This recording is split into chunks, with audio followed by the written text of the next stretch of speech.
that's the takeaway message, expect wildlife. And so if we're expecting wildlife, or in this case, cougars, what obligations do we have? And the obligation we have is, if we're going to expect wildlife, then we have an obligation to be informed.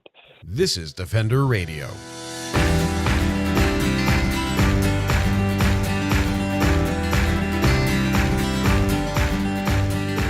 I'm Michael Howie, and this is Defender Radio, the podcast for wildlife advocates and animal lovers, brought to you by the Fur Bears. Before we get into this week's episode, I want to remind you that we're doing another t-shirt giveaway. All you have to do is review the show on iTunes. Take a screen grab of that and send it over to me.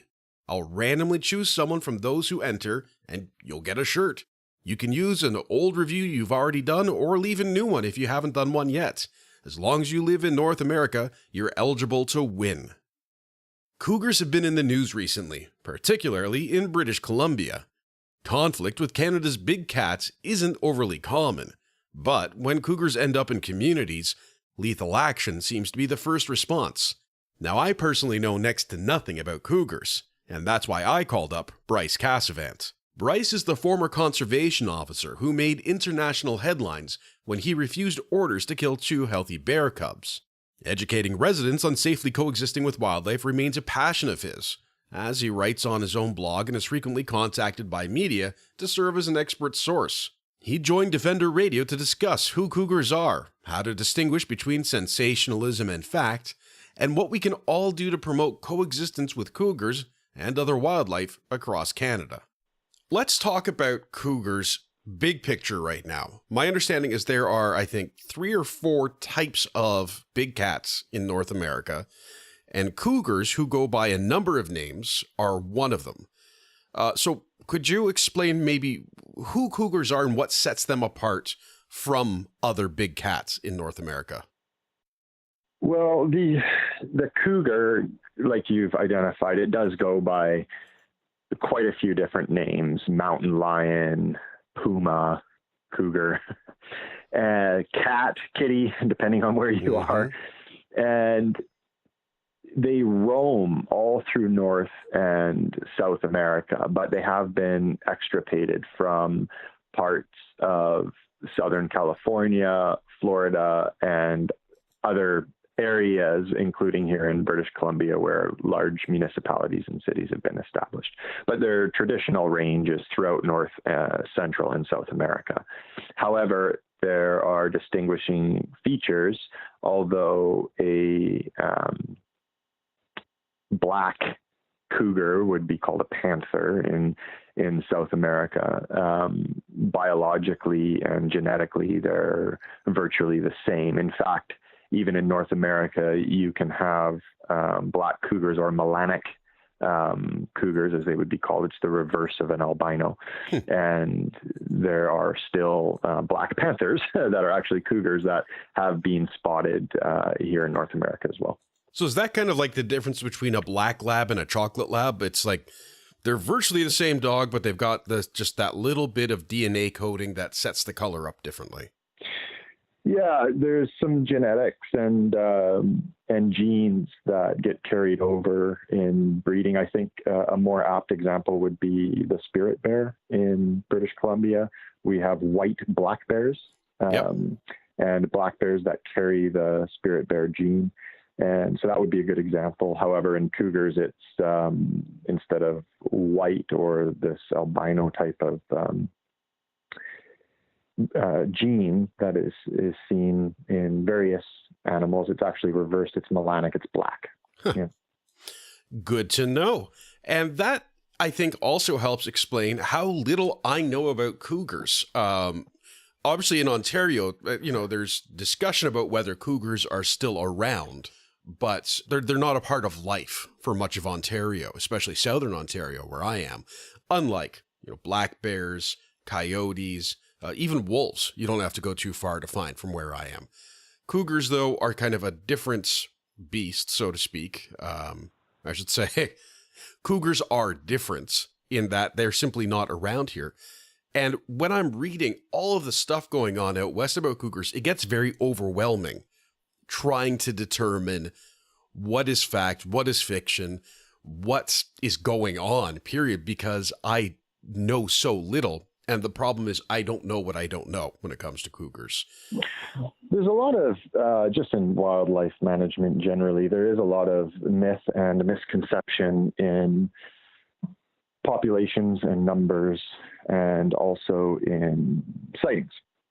And unfortunately, population estimates in British Columbia here, they are partially based on anecdotal information, what people see, what people think and feel, not necessarily on hard scientific fact.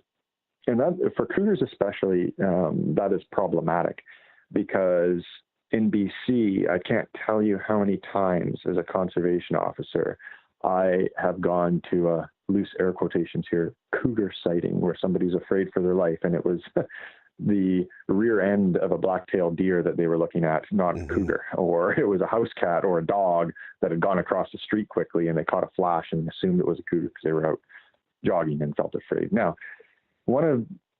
so just because people feel that there are a lot, or there's a rumor that sightings have increased in the last 10 years, and therefore populations are exploding, and we have the highest, another phrase here, we have the highest density of cougars on Vancouver Island than anywhere else in North America. This is just completely unfounded. It's fiction. And there hasn't been a quantitative scientific study on population estimates for this apex predator species. And what we do know is that the cougar has been extirpated from parts of BC. We are fortunate to still have this species within British Columbia, but establishing population estimates on anecdotal information and sightings, many of times which are flawed sightings, is very unwise. So, yeah, living with cougars is an interesting discussion, and establishing what those populations are within our communities is an area of wildlife science that just hasn't been explored to its fullest potential here in BC or in other parts of North America. Los Angeles, interesting case study, used to have mountain lions, cougars, quite prevalent. And unfortunately, they went through a drastic population decline to the point now where they are actually have redesigned their roads and put in wildlife corridors just for the cougar to help prevent it from going extinct. And they do rescue and relocate cougars down there now as well. Their fish and wildlife officers do. So this concept that cougars need to be destroyed because they're a predator and a public safety risk, and that seems to be our approach here in BC.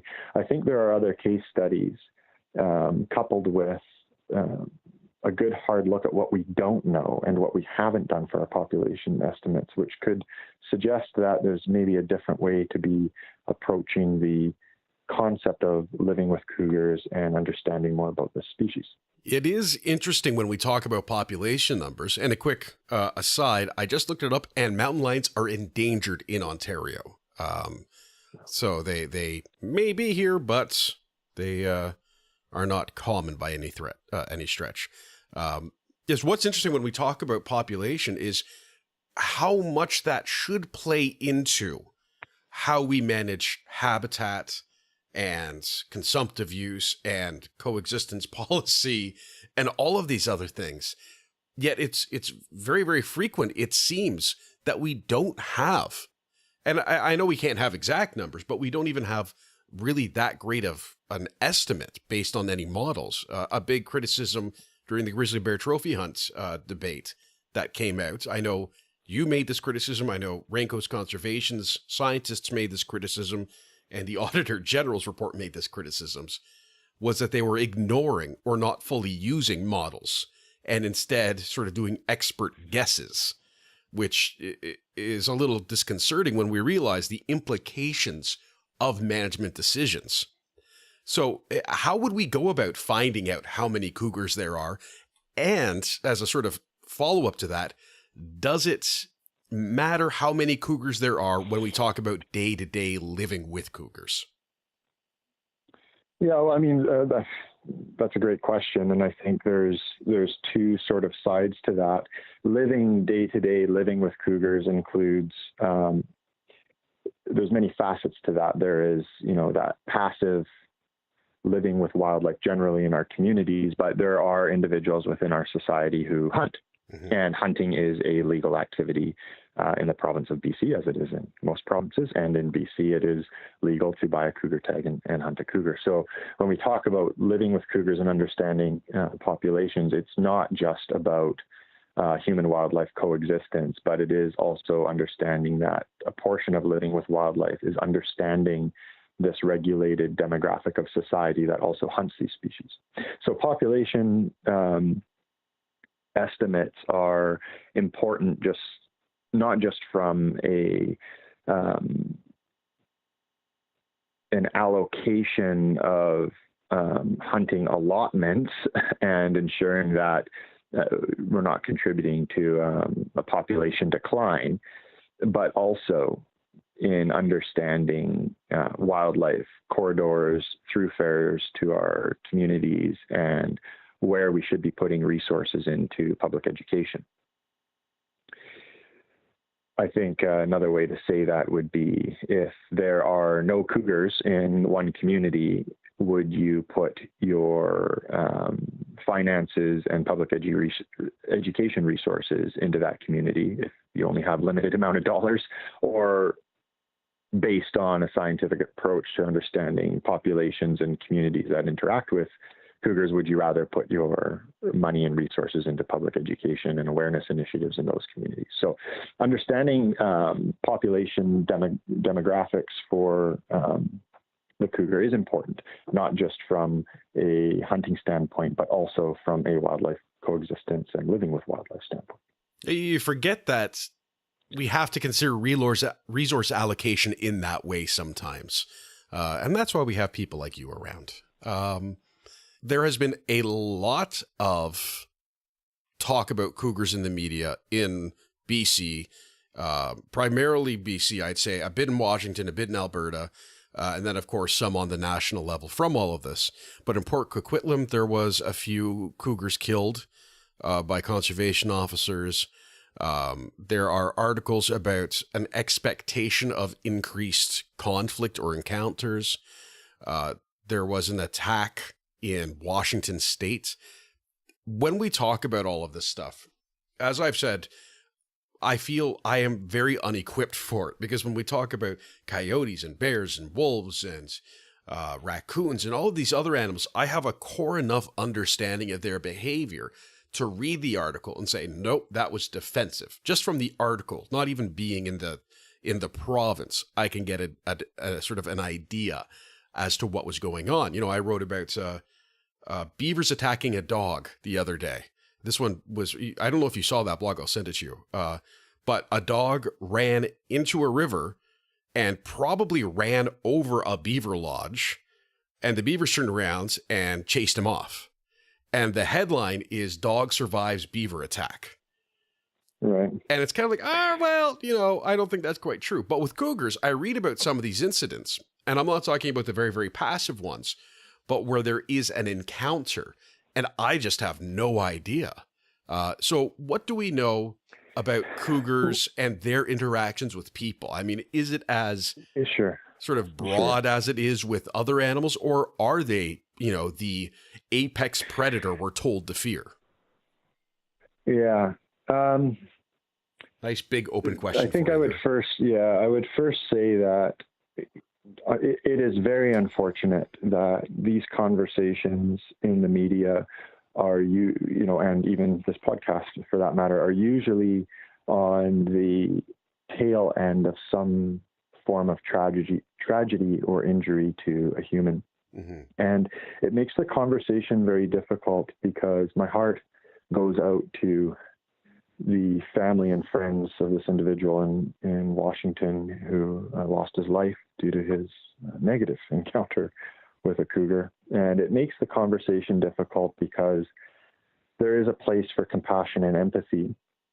And it can be hard to talk about species conservation and coexistence with wildlife generally when there has been an unfortunate event like the one that occurred in Washington. Mm-hmm. Mm-hmm. Nevertheless, I do believe that these conversations are important. So while I definitely have compassion and empathy for the situation that has occurred, and while my heart goes out to the family and friends of this young man who lost his life, I think the question more broadly is, can we be doing a better job at public education and awareness at the forefront? Is this concept of living with wildlife and recreating in the outdoors, are we doing enough as government and as society to understand the species that are in the landscape that we live in, that we recreate in? And do we have the information we need to be fully informed before we buy a house in a new community or go out and recreate in the outdoors, especially now with the summer approaching? And I think the answer is we can be doing a better job in this area as a government and as a people. As an example, the Government Safety Guide to Cougars here in BC is from 1996. It's publicly available, but it's kind of buried in government documentation. And we haven't updated it, and we should. So there are a wide variety of approaches to assisting the public and in understanding more about the species, but also in making sure that the information we do have is readily available for use. And I don't know that it is. And so I think this is one lesson learned, and it seems to happen every year, where we can be doing a better job at proactive community outreach on some of these issues. I don't think anyone will disagree with that, regardless of species. This time of year, a little earlier than this, we start seeing the news pop up at the Fur Bears. As you know, we start getting I saw a coyote in a forest, therefore the end of time is coming. And it is difficult to year after year go through this process, but we have to. And I absolutely agree that we need to put this education at the forefront. When we're talking about cougars, let's talk a bit about sort of general coexistence. Is it as simple as it is with coyotes and bears of put away attractants and be big and scary, or is there more involved? Are cougars... There is more involved. Yeah, okay. There is more involved. And it's because of the fear, there's a social fear surrounding any form of species, human or not, for that matter, but species that are elusive, that have myth and legend sort of attached to them. And the cougar is one of them. Most people go through their life without ever encountering or seeing a cougar. They are an elusive creature by their nature. And so that, for centuries, that elusiveness, coupled with their ability, that elusiveness coupled with the ability that they're stealthy, that they're muscular, that they are a predator, it does, for some reason, have a different understanding subconsciously in the minds of most people living in communities that interact with the cougar. It would be normal for somebody, if they saw a bear, to want to see it. You don't have an inherent sense of fear of a bear, necessarily speaking. A black bear in a park or something like that, maybe a grizzly, but a cougar, there seems to be an inherent sense of fear with any sighting or any sort of encounter, positive or negative. So when we talk about education and coexistence and living with cougars, we do have to deal with that aspect of a little bit of a heightened sense of fear that unfortunately the media also grabs onto when there is sightings or pets are hurt, or like in this case, an individual there was a fatal encounter. And the old media saying, if it doesn't bleed, it doesn't lead, is sort of rings very true for interactions with cougars, where because of that elusiveness coupled with their capability, it is easy to make a story where the undertone is fear within the story. Mm-hmm. And so one of the approaches that I took as a conservation officer in the North Island was to try to reshape that concept of fear around these species. And in my conversations with the media and the general public, my messaging was, expect the cougar. This is what they look like. This is their tail size. This is their range. Here is a corridor. If you're walking, expect a cougar on these trail systems, and here's why. Here is their natural prey. So if you see black-tailed deer and a trail and there's cover, expect that there could be a cougar nearby. And this type of expectation management becomes important for managing public fear when they do encounter or spot or have a sighting of a cougar. And unfortunately, we don't do a lot of that. It's almost to the reverse, where we feed the fear instead of managing the expectation of encounter. And so I think there's some work to do in that area. The words you're using, and I don't know if you and I have talked about this, or if you've heard about or talked about this at all or read about it, but it is very akin to how we talk about normalizing discussions about mental health or about other issues that have been long taboo to talk about in public. We have to just literally just sort of talk about it, bring it up, make it part of everyday life that these things are around us. And it's just interesting to me how that crossover happens when we talk about this fear of an animal that is, belongs just as much as we do, that we can coexist with, that there is that comparable language when we're talking about other things that we're generally uncomfortable with. One of the criticisms that I have personally received is that it's taken, I'm suggesting people shouldn't call for help when they feel afraid. And that couldn't be farther from the truth. But I think an unhealthy fear and an unrealistic fear is unwise. And there is a balance.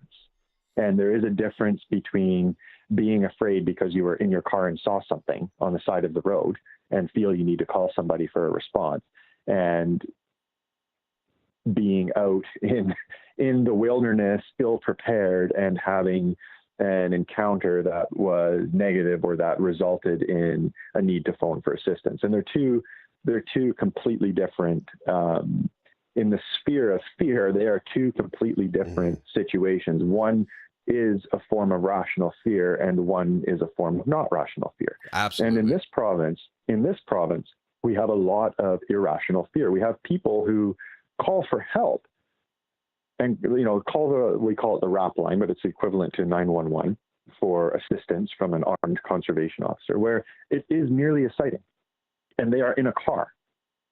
And so it's not just from a social science standpoint, where it's really unhealthy to live in perpetual fear within your community because of a lack of understanding of another species that also lives in and around that community. But there's also a hard cost to it. So if we come down to the question of why should we care, it's not just about living and coexisting with wildlife. There is actually hard numbers that can be assigned to this. If we have individuals in our communities that are living with an irrational fear of other species that share the landscape, this results in hard costs to the taxpayer. These people are phoning for help. We have call centers that take these calls, they generate reports, they send the reports out. The officer then responds either physically in person or over the phone. These tens of thousands of dollars, millions of dollars probably, that gets tied up in issues management where there really is no issue.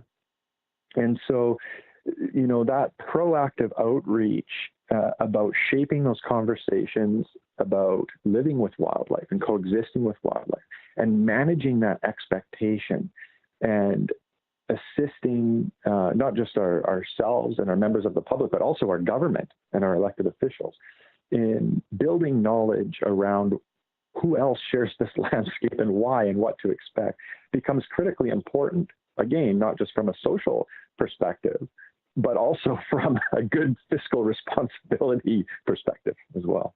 So it's, again, that comes back to that whole resource management and allocation issue.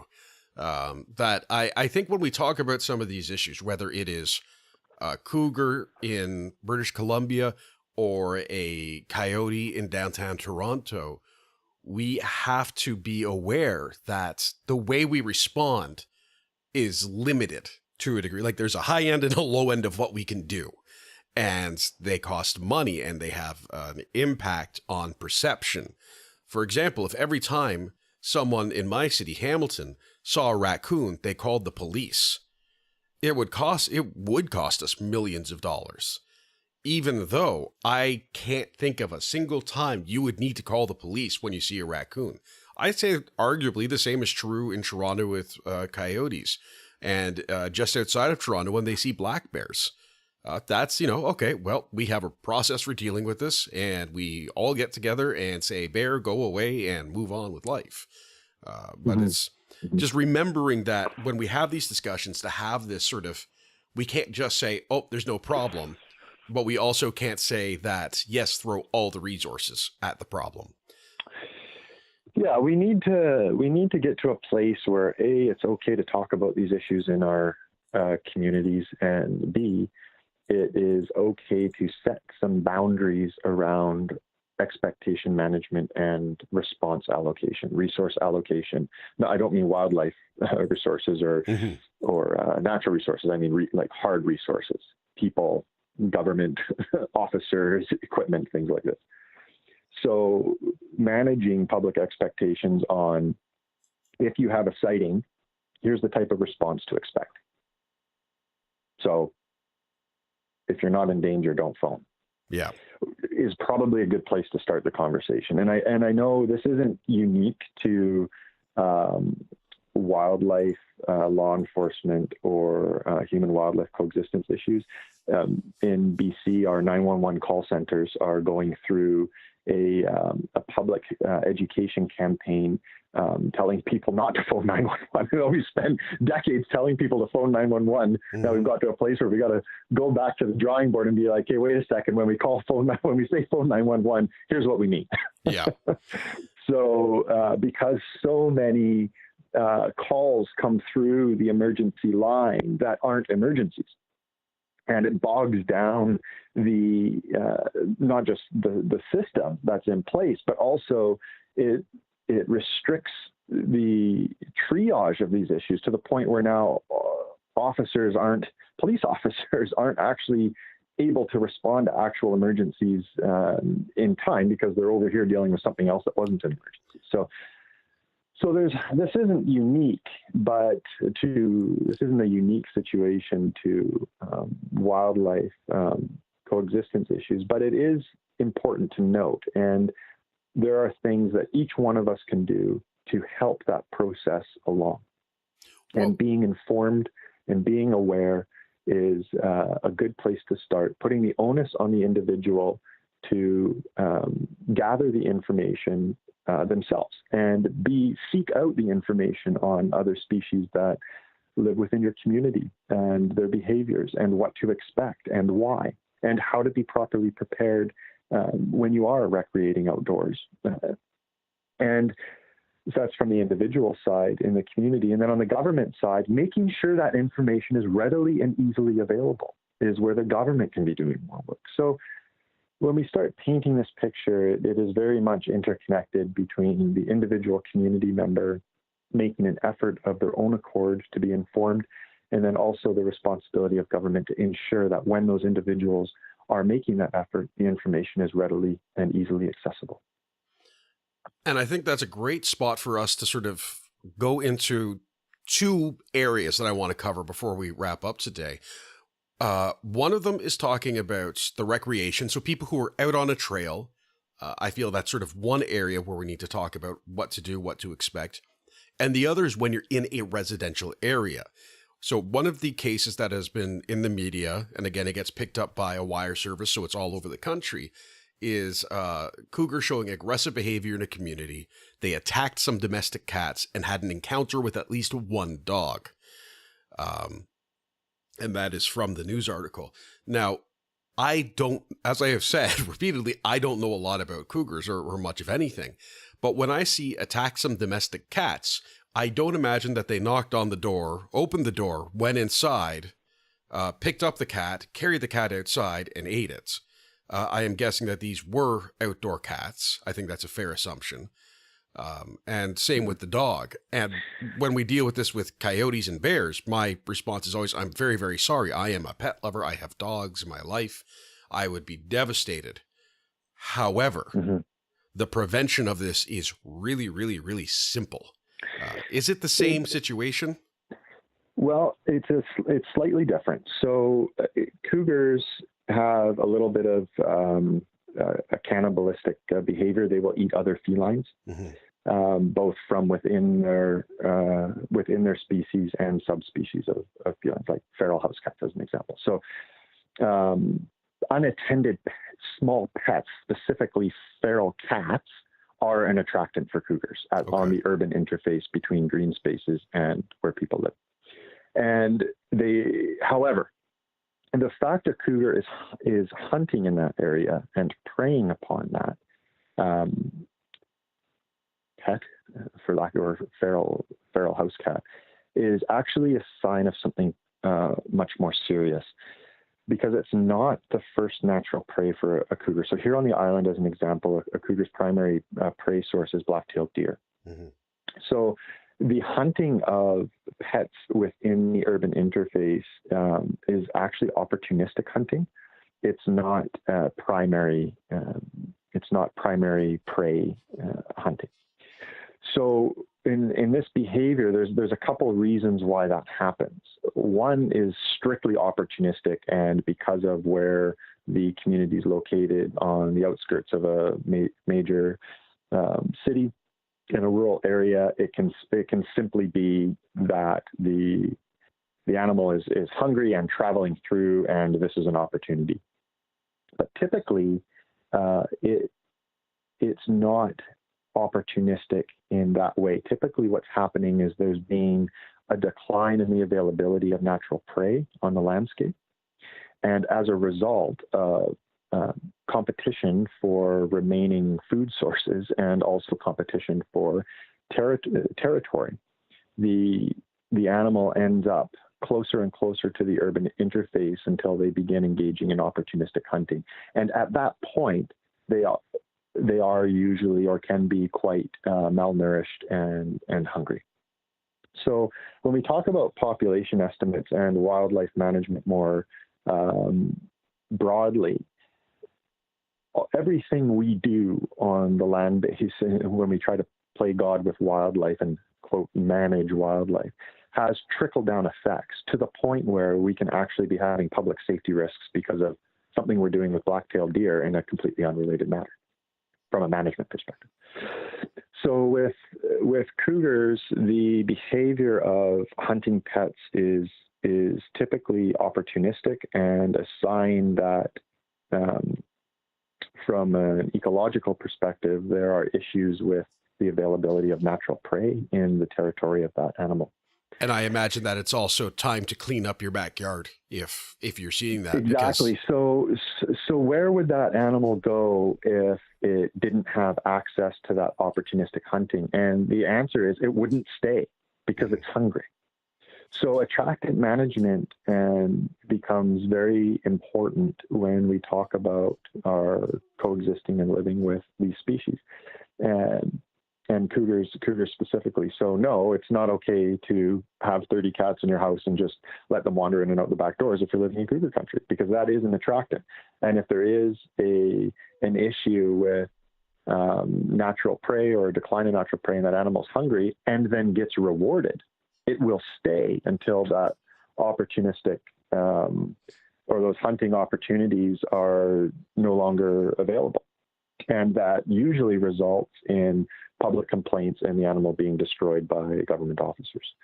So our actions have a direct effect in the conservation of each and every animal. I'm curious about children and cougars. This is something that comes up a lot, and I think you're a unique position to answer as the father of a young child and as someone who has experience with sort of the various sides of this. Is there a particular concern with cougars, mountain lions, what have you, and children, or is it more or less the same concern you have with any wildlife and little children, which comes down to making sure they know the basics and sort of being a responsible parent? Yeah, it's there is a difference.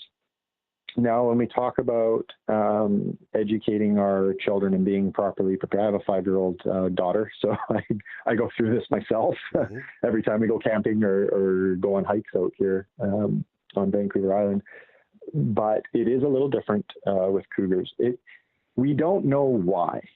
The scientists don't know why, but there is something about a child's size and erratic, quick movements, which are an attractant for cougars, mountain lions. So it's, for some reason, high-pitched voices, screaming, erratic, fast movements. It's almost like at this point, if I had to draw an analogy, like a cat and mouse kind of concept. And so yes, with children, if you are recreating in cougar country, it is wise to keep children near. Not to be paranoid. I'm not trying to promote fear here, but there is some extra caution and awareness that should be implemented. I believe that children should be taught how to make themselves larger. They should be taught how to use camping gear, such as marshmallow sticks and things like that as weapons if they had to. They should be taught how to make themselves bigger, how to use their backpack or sleeping bag as a buffer between them and an animal, things like this. So there are some extra precautions and awareness and training that I think our children should have when we are camping and recreating in cougar country. And it is because of those differences between a bear and a cougar. Yeah, a bear isn't naturally attracted to high-pitched voices and erratic movement. In fact, it's the opposite for a bear. But for some reason, the cougar's curiosity is piqued, and it can lead after a time of watching to an opportunistic attempt to attack or grab or engage with the child. Yeah. That's interesting. And let's talk about being outdoors. This is, I think, the biggest one. The backyard stuff, we all know the absolute biggest thing is the attractants. Hands down, bar none. Get rid of the attractants and you'll resolve a lot of potential issues. But when we are out, if we are hiking, if I come to Vancouver Island and you and I go on a romantic walk in the woods, and a cougar jumps out and bites your head off and I'm left alone with the cougar and Bryce's body without a head, what should I do? What should people be doing to sort of, in a case where they encounter a cougar, maybe not with your dead body, but just in general? Well, I was going to say I can't answer because I have no head now. in this story, I wouldn't be able to tell you what to do. Oh. But no, a little dramatic, but you got to have a little bit of drama now and then. I wrote a blog on cougar safety. It's up on my website. I think it was the last blog that was published up there, just to try to help inform and educate the public as we go into this summer. And it was published actually in the local paper, so it was circulated throughout the North Island. I think about over 3,000 homes got a copy, so there was excellent. There's some good information in there. And with a cougar, making yourself as big as possible, talking in a calm, clear voice, not turning your back, stepping back slowly, telling it to go away. If you do have to fight, fight back and fight hard. Sticks, rocks, fists. These are all important points for should you find yourself in the highly unlikely event. I sound like an airplane announcer here. Should you find yourself in a highly unlikely event that you're attacked by a cougar today? But yeah, there are some points that are important to keep in the back of your mind, and one of them is fight back, and it's a little bit against our nature, because as children we're taught to play dead with bears. So even now, but that is not the case with cougars, and it is important in the highly unlikely event that you find yourself in a negative encounter with one of these gorgeous animals. It is important to fight back. When we are out, Continue. But again, that's not to promote fear. It is possible that through this summer you may see a cougar if you're recreating in the outdoors, especially in BC. And just because you see one, although that also is highly unlikely, but it doesn't mean that you're at risk. I want to be careful that I'm not promoting a fear of the animal. It's just there are some safety points to be aware of if Absolutely. you do have an interaction. Yeah. And I think that's true of any wildlife. Again, living in and around the city of Toronto all my life, like a raccoon in the right situation can cause you problems. So it's this People, sort of other animals. I don't. This we talk about wildlife, but like I don't let my 5-year-old daughter talk to a stranger until I know who they are. True. It's not because I don't trust people. It's just because I might not trust that one. I don't know yet. It's the same thing with going into a neighbor's house or a friend's house and they got a new dog. I'm not going to let my 5-year-old girl jump on his tail or try to feed him until I know sort of what that behavior is. So I think there's just some general awareness that wildlife shares the land base. Expect wildlife. Most of us will go through our lives without ever seeing a cougar. They are to be expected. They live here too. And so being aware of their behaviors and being aware of information that can help us have a safe encounter or a safe sighting and leave everybody untouched and unharmed. I think that's just good advice.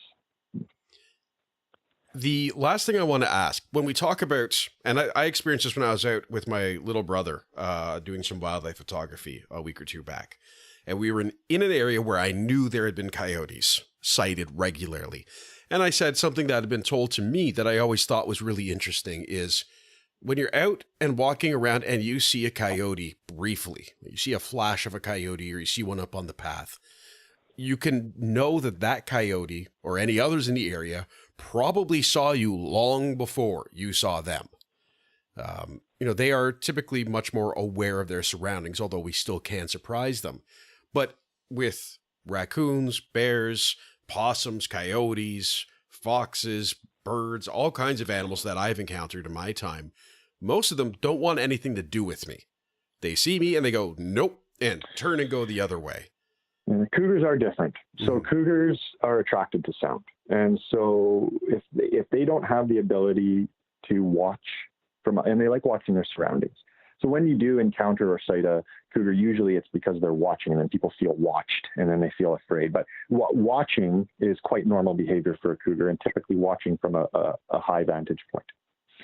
Now, having said that, if they are on a typical behavior of a cougar, though, if they are on the trail with you or are sharing a territory with you while you're recreating, would actually be to seek out the sound and verify it for themselves. They are curious that way.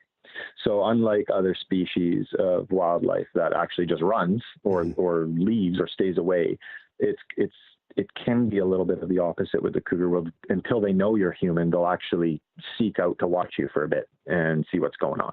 That doesn't mean that they're stalking you. That doesn't mean they're hunting you. It's just their curiosity because you're in their hunting territory. And until they verify that you're human, they may watch you for a bit. Well, that's the same as a house cat, realistically, is, hey, what's that sound? I'm going to go see what it is. It's very similar. It's very similar behavior. Yeah.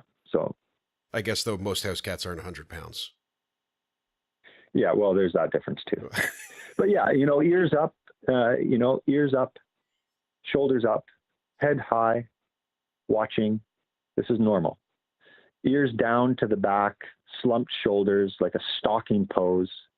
That's stalking behavior. And there is a difference.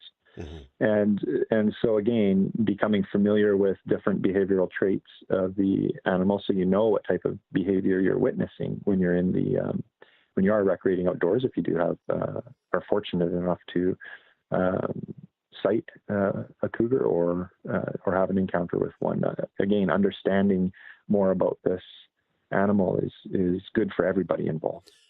I have been comparing or using my experiences with various other wildlife to try and understand cougars more in our conversation. And while there are, I'd say, a lot of differences between cougars and some of the other animals I'm used to talking about or have encountered, the similarity that really hits home for me is the same lesson that this is their house that we're in, and that our fence is meaningless to them. They're going to follow their noses. They're going to try and live their lives. They're going to raise their young. And ultimately, it comes down to, as you say, expecting that they are around and really just respecting that they are there, that this is also their home. And that really feels just, it is funny how different they are, yet how similar that theme is in how we interact and live among cougars. Yeah, I think that's the takeaway message, expect wildlife. And so if we're expecting wildlife, or in this case, cougars, what obligations do we have? And the obligation we have is, if we're going to expect wildlife, then we have an obligation to be informed. And if we have an obligation to be informed, then the government has an obligation to make sure that information is readily and easily accessible. And I think those three things combined, expectation, expect it, being informed, get the information you need to recreate safely and have a positive experience, and ensuring that information that we need is easily and readily accessible, are sort of the triangle of being able to overcome some of the stigmas associated with the cougar, being elusiveness and its predatory traits. You can learn more about Bryce and read his thoughts on issues such as wildlife management and coexistence at brycecasavant.ca. That's it for now, folks. I want to thank all of you for listening and Bryce for joining me again. Remember to get your iTunes reviews posted and shared for your chance to win a Defender Radio shirt. You can also follow me on Facebook and Twitter at Defender Radio, or on Instagram at Howie Michael to see what I'm up to and find out more about upcoming contests, cute pictures of my puppies, and more. Until next time, I'm Michael Howie for Defender Radio, reminding you to stay informed and stay strong.